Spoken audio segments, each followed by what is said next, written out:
Hey yo, welcome back, guys. This is day 6 of improving my articulation speech. So let's go. Chapter 5. Do failure messed you up? Side note. If you are an achiever in life, this chapter is not for you. The second chapter about specialness was more than enough. This is strictly for those who are confused, battling the fear of failure, and those who have yet to achieve something.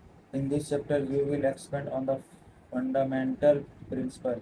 Rejection are normal in the direction of failure, the fear of failure, and how winning is done. How not to deal with failure. Rejections are normal. Without a fundamental principle on how to see failure and rejection, whenever you don't succeed in something you care about, the first thought are, am I fucking idiot? I am nothing. I am a loser. I am a loser. I don't deserve anything. I deserve to die.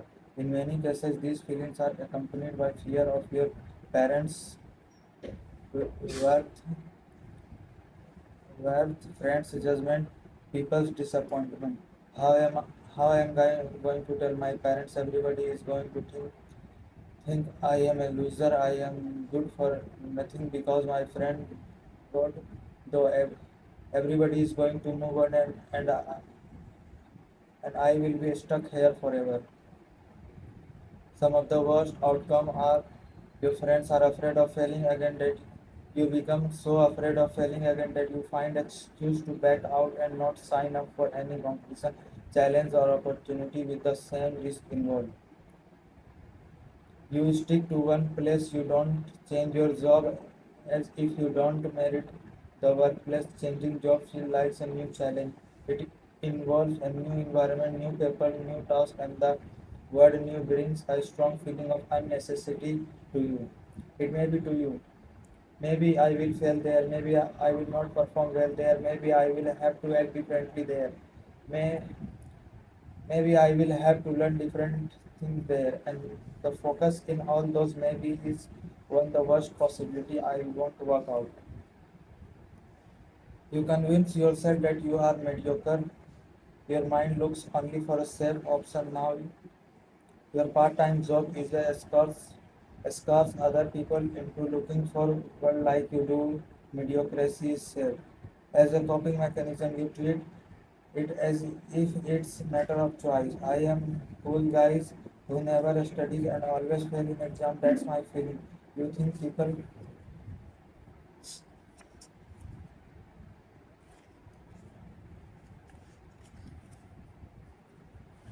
you think people are laughing at you. In reality, they are laughing at you. You think people are laughing with you. In reality, they are laughing at you. Which you only realize once they have all moved on their lives and you are left with limited option considering the consistent track recording and failing. This chain of self-harm need to be broken with the knowledge of failure. Losses and rejection are normal and solution that directly all those highly powerful negative emotions into something useful. To understand that you need to first understand how winning is done the right way. How winning is how winning is done mentally. Let us start with a question. You wanna do this right? This seem this may seems like a very simple question, but my friend, there is a difference between wanting to do something or having to do something. Most people in this world are doing what they do not do because they want to, but because they have to. Having to do something become a duty you have to fulfill. Wanting to do something is a choice. Therefore, to win, the very first thing you need to clarify in your mind is, do you really want to do this? When it's choice, there is a ownership of doing that thing. You want to do it. You are not doing it because somebody else is in your ass, or you will get fired if you don't.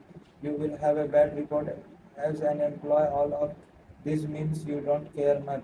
You don't mind having fun and stalling the work because you have the idea that you can do it at the last minute. Here is a very simple thing. If you don't care, If you don't care, if you don't take what you do seriously, then forget about winning ever. So decide right now in your mind, do you wanna fucking do this or not? Do you wanna fucking do this or not? That's the first step. That's the first step. One might ask, and quietly reasonable, so why don't you wait until you have figured out what you want to do and do that? The problem with this question is it comes with the privilege of being able to afford to wait, which a large part of this world can't.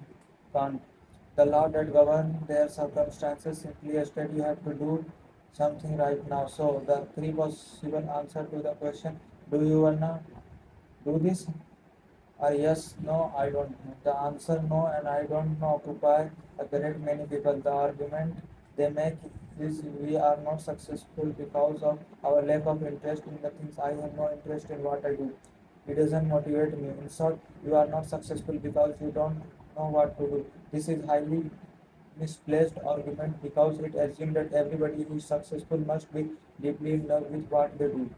This is a quarter of the truth, which means it is 75% bullshit. People are successful for a number of reasons. People are successful for a number of reasons. Hunger for money, status, power, hunger to avoid poverty, desperation, and conditional you wouldn't wanted to go back to ever again. A hunger to prove in your own eyes that you are capable, which would be concept of being special. A hunger to provide for those whom you love and are dependent on you. Success is a matter of choice. It doesn't matter what the hunger is once you have made the choice, once you have made it I want, we enter the second step, how you are winning. There are two steps of winning that we see in the world, the traditional winning and the real winning. What traditional winning looks like, this is basically how society crown a winner. The result of any competition declare a winner and the other loser. Society celebrates the winner and ignores the loser. That's the common practice you grow up seeing. Nobody gives a fuck about the loser. So nobody gives a fuck about the loser. So losing become a thing to be sad about. The winner is loved and appreciated by all. Therefore, winning become a certificational of potential. How real winning works. How real winning works. One win after having failed time after time. The essence behind real winning is not giving up, no matter what bandages and badges and medal society handing out. When it's come to your heroes and those who define success and hard work for you, you see them the same way. The people are your heroes because they display an impressive standard of consistent hard work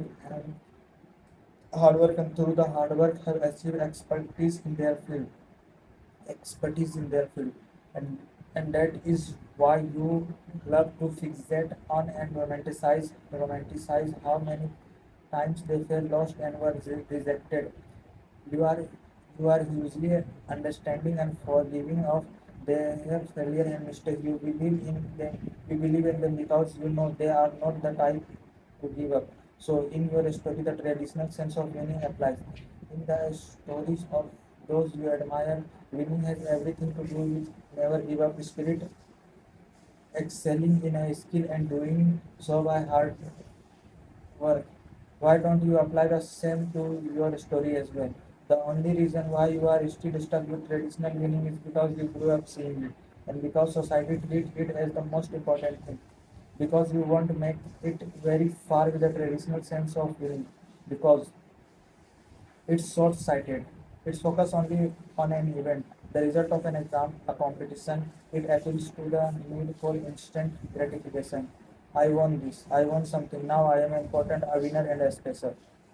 Winning is not a single event. It's a continuing process. There are plenty of people scratching their heads wondering, I used to be at the top of my class and now I am nowhere. What happened? What happened? You got happy with those wins and lost track of what comes after and what's happened before.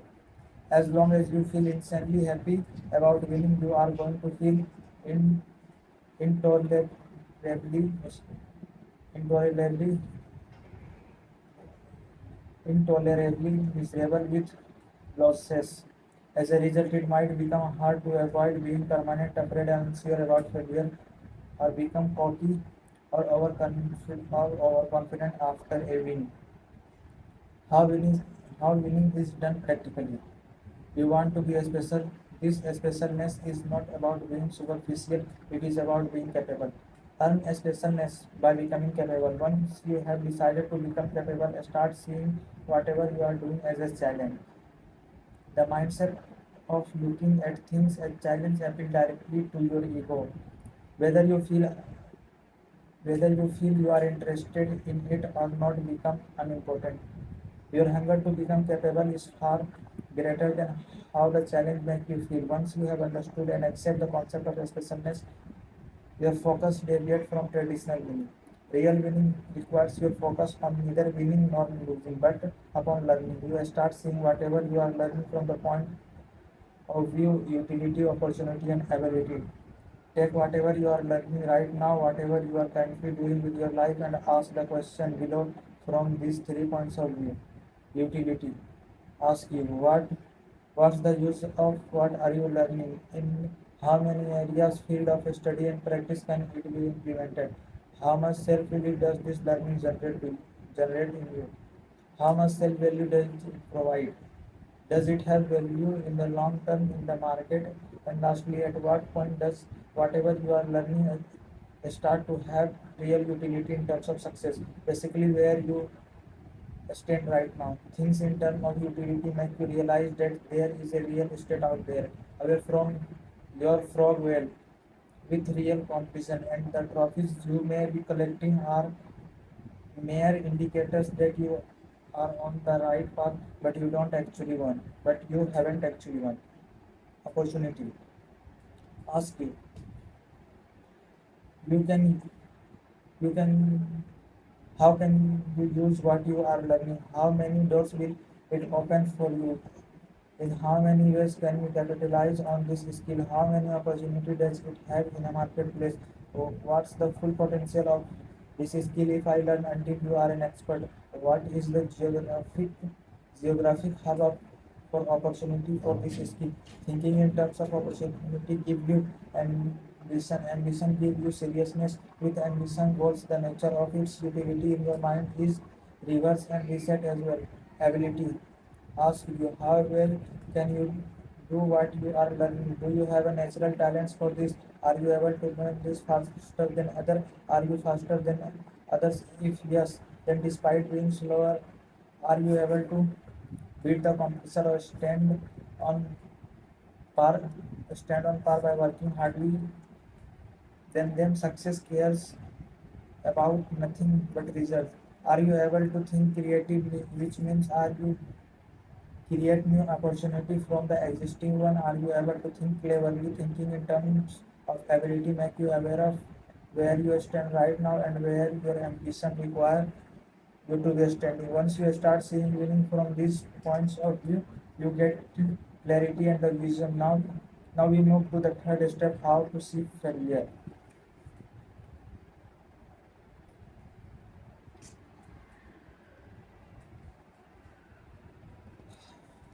How real winners see failures.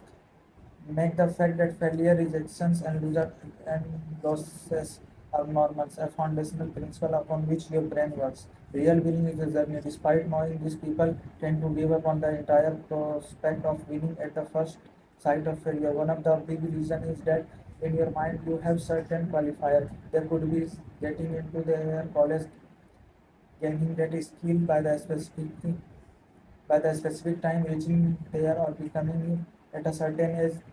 There are deadlines and milestones in your plan that you have to achieve to give yourself enough believability that you can pull this off. And once you fail in one of those things, you give up the entire venture altogether. The truth is, the truth is, there is a huge possibility that you are going to fail alone again and again in most all of those qualifiers. The reason why you don't the reason why you need to stop talking them so seriously is because you are your coming from your mind, which tells you how things should happen, not reality, which show you how things actually do happen. When the plan isn't working, whatever negative consequence you may draw also come from your mind. You need to understand that these failures can be only change the path of the journey, not the direction. For example, if you wanted to get a degree but you are upset because it's not going to from the prestigious university you have to get into, then you are still stuck with the traditional mindset of winning. Focus on learning, which would suggest that you get a degree from whatever the subject is taught. As long as you are alive and functioning, the chance of getting back to the top and amongst the greatest exist. It depends exclusively on it depends ex, it depends exclusively on your own dedication to build masterful skill in it. If you decided that you want it, then nobody can stop you. The only downside of failing is that your path may become longer, but you are not dying in the next 5 years. You have the time, so focus on building that skill no matter what you are, where you are. And that's how winning is done. It's not about which college you went to, which trophies you won at 15. It's about where you stand and what your capabilities are and what you can so when the opportunity comes, success depends entirely on your preparation. So believe that it's going to be a journey and there are going to be plenty of failures and that's alright. But at the end you win by becoming too good to be ignored.